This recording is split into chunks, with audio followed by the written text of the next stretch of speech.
E agora, você acompanha pela Rádio Rio de Janeiro o programa Estudo das Obras de André Luiz. Vamos refletir sobre o livro Mecanismos da Mediunidade. Produção e apresentação, Deusa Nogueira. Amigos ouvintes da Rádio Rio de Janeiro, estamos nós, mais uma vez, estudando a obra Mecanismos da Mediunidade, de André Luiz, através dos médiuns Francisco Cândido Xavier e Valdo Vieira. E vamos entrar, estamos estudando o capítulo 25, intitulado Oração, vamos entrar no subtema Prece e Renovação. E André Luiz começa assim: na floresta mental em que avança. E aí a gente já pode parar nesse trechinho, na floresta mental em que avança. Vamos pensar numa floresta, a floresta bem cerrada, né? O que acontece na floresta bem cerrada? Para avançar, eu tenho que ter força, determinação e conhecer o caminho, porque numa floresta fechada, né, no sistema fechado, é muito fácil da gente se perder, não é? Eu lembro de uma aula de ecologia em que a gente teve um trabalho de campo e aí a professora, né, ela falou do cuidado que o grupo tinha que ter, que ninguém se desgarrasse de grupos, né? Tudo isso, e ali já éramos praticamente assim, entrando na fase adulta. Mas o cuidado, porque você pode se perder num ecossistema fechado. E vamos pensar, o nosso planeta, né? Cada um de nós com a capacidade de produzir pensamentos. Como é que a gente fica dentro desse ecossistema todo? É uma floresta mental, né? Uma floresta de pensamentos que nós somos convidados estamos nela. E essa floresta, esse sistema, né? Esses ecossistemas, vamos falar assim, né? Esses psicossistemas, a gente muitas vezes no próprio lar, a gente está caminhando numa floresta de pensamentos que podem ser harmônicos e são harmônicos em muitas questões, e em outras totalmente desarmônicos, né? Totalmente descontrolados. A gente tem isso muitas vezes na própria instituição familiar, né? E assim, pensamentos superiores, pensamentos inferiores, pensamentos que levam, né, à agregação e pensamentos que levam à desagregação, né? Não vai ver no próprio lar, mas assim em cada local em que nós estivermos, a gente está nessa floresta mental, em que a gente vai avançando, que a gente tem que caminhar. Por quê? Porque a orientação é nossa. Eu tenho que ter rumo. Eu tenho que saber aonde eu quero ir, aonde eu quero chegar. Eu tenho que ter esse mapa das minhas intenções. O mapa das minhas intenções. E aí vou voltar um pouquinho, tá, meus amigos? Então, na floresta mental em que avança, o homem frequentemente se vê defrontado por vibrações subalternas que o golpeiam de rijo, compelindo a fadiga e a irritação. Olha como é importante essa informação. Porque às vezes eu fico num estado, num cansaço, que não é, assim, compreensível dentro do meu esforço, dentro daquilo que eu faço. Assim, não estou entendendo porque eu estou tão cansado. Eu não estou entendendo a causa desse grande esgotamento. Eu não estou entendendo isso. E aí ele fala vibrações subalternas, quer dizer, aqueles pensamentos inferiores, aqueles pensamentos mais baixos que acabam golpeando a gente. Olha que coisa séria, meus amigos. Olha que coisa séria. Então, o inferior, né, vai sugar minhas energias. É por isso que vai dar fadiga e a irritação, né? E aí eu falo assim, mas não sei por que eu estou sentindo esse cansaço.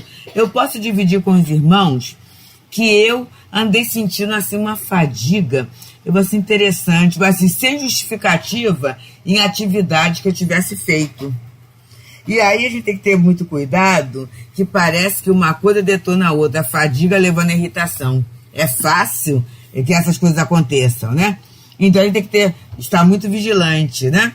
E aí, gente, foi o período, né, em que nós fomos ao centro, assistimos reunião, tomamos o passo espiritual, e aqui no Teresa d'Ávila mesmo, intensificamos na oração, colocamos o nosso nome na caixinha, que a gente às vezes esquece, né? Nome, endereço, nossa caixinha e tudo, e graças a Deus a gente superou a fase.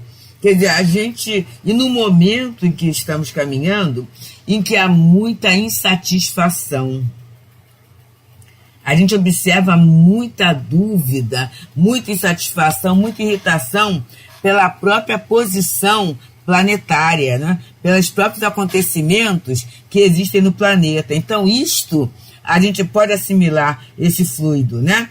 E aí, esses fluidos vêm de onde? Podem vir de ondas enfermiças, partida de desencarnados, em posição de angústia, e que lhe partilham o clima psíquico. Então, eu estou angustiada, estou insatisfeita, fui contrariado em alguma questão, e aí eu atraio esse desencarnado que também está angustiado, que está partilhando, né, esse mesmo clima psíquico meu. Ou então pode ser de oscilações desorientadas dos próprios companheiros terrestres desequilibrados a lhe respirar o ambiente. Então, muitas vezes, nós assimilamos no próprio círculo familiar, meus amigos, alguém que está numa posição de desequilíbrio, que está ali, e acaba mandando uma vibração inferior. E nós, imprevidentemente, né, invigilantemente, acabamos acolhendo aquela vibração. Só que, pela educação, ela vai ficar silenciosa ali. Mas pode nos trazer esse estado de fadiga, esse estado de irritação, essa má vontade, que é um sentimento assim bem triste, né? Eu vou até trazer uma página intitulada Má Vontade, já trouxe uma vez, mas eu gosto tanto dela que eu vou trazer para nós.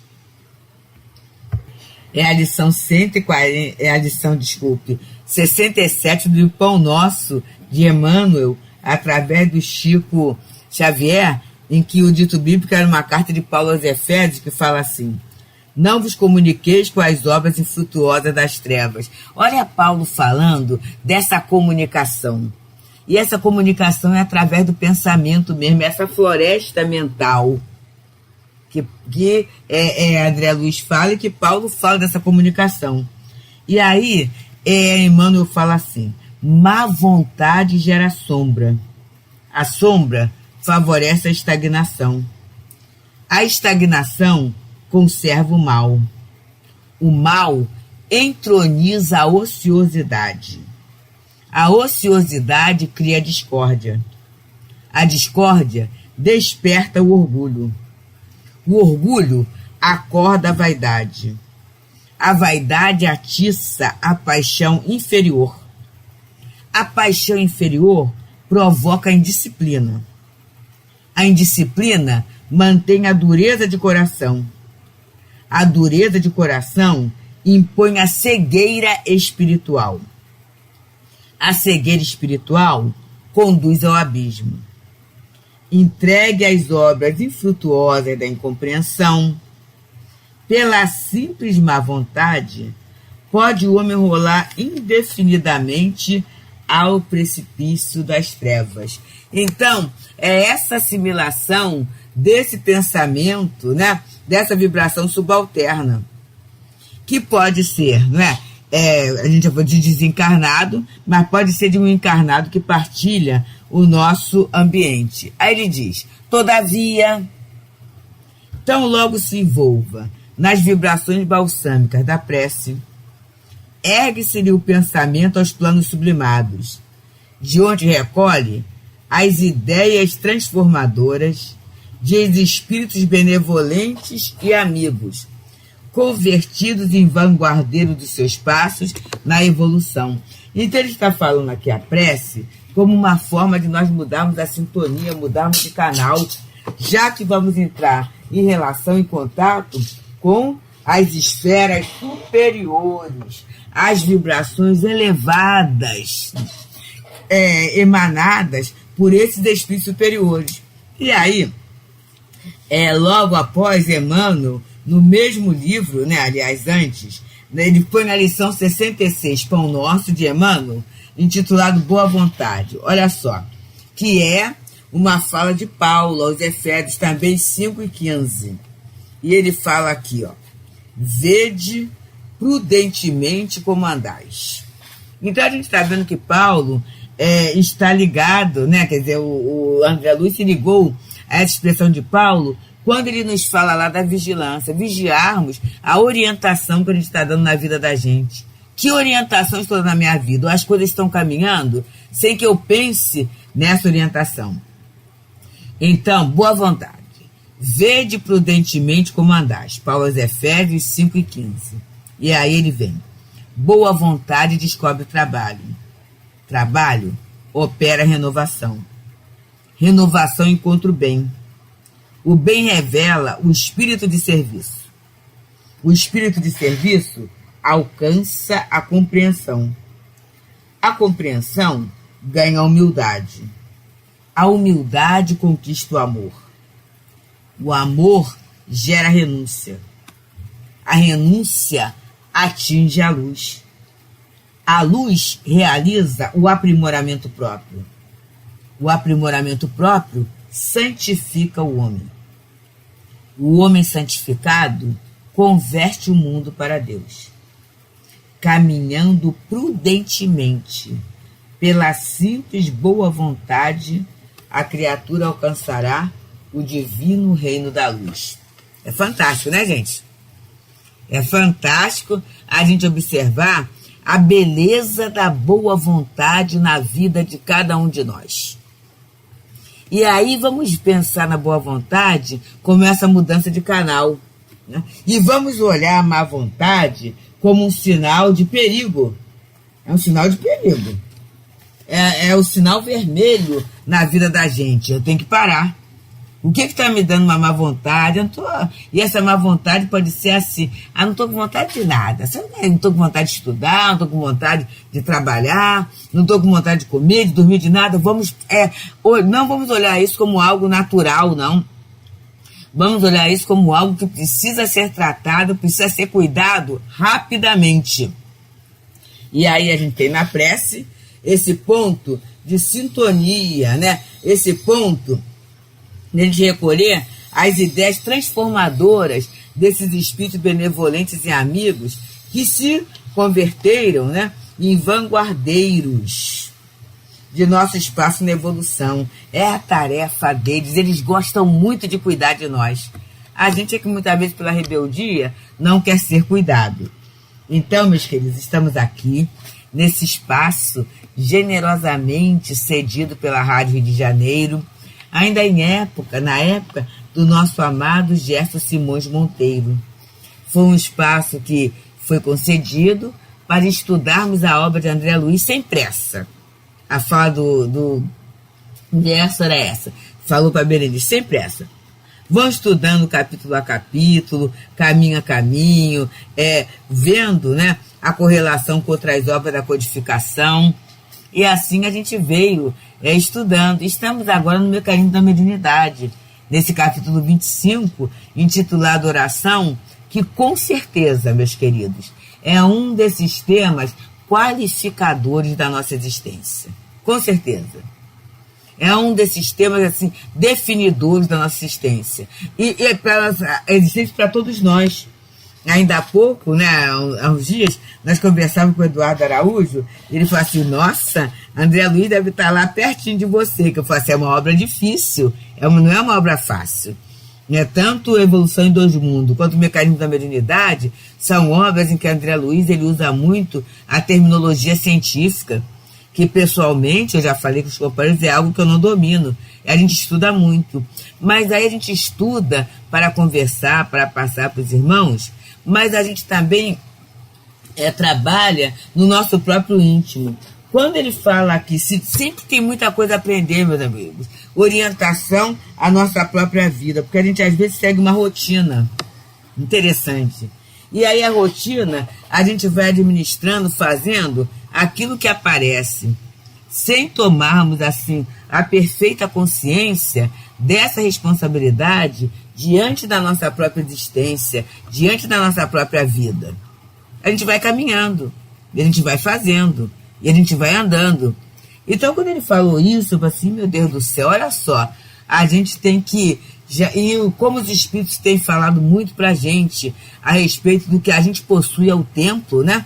Nem o corpo eu posso falar que é meu, né? É empréstimo. Mas o tempo é algo perfeitamente nosso. E aí eu tenho que falar assim, meu Deus, preciso me organizar mais um pouco. Preciso me melhorar mais um pouco essa questão. Olha o quanto a gente aprende. Olha a orientação. E agora hoje ele vem falando sobre desânimo, fadiga, irritação. E a gente viu a questão da má vontade, o que pode gerar a nossa vida. Quem é que eu posso estar atraindo, né? Essas ondas enfermiças para a minha vida? Pode partir de desencarnado, pode partir de familiares. E assim, não precisa familiar estar no meu lar, não, meus amigos. Muitas vezes a distância, uma simples ligação, uma simples mensagem sendo mandada, aquilo é capaz de interferir no meu dia. Se eu não estiver vigilante e se eu não estiver observando a direção que eu quero dar à minha vida, eu assimilo aquela vibração subalterna. E aí daqui a pouco eu estou irritada, daqui a pouco eu começo a entrar nessa fadiga, daqui a pouco eu começo a entrar na má vontade. Mas aí tem jeito, tem. Porque logo eu me envolva nas vibrações balsâmicas da prece, o pensamento vai subir. E o pensamento subindo, eu vou recolher essas ideias transformadoras que vão a parte desses espíritos, desses benfeitores, né? Que nos ajudam tanto.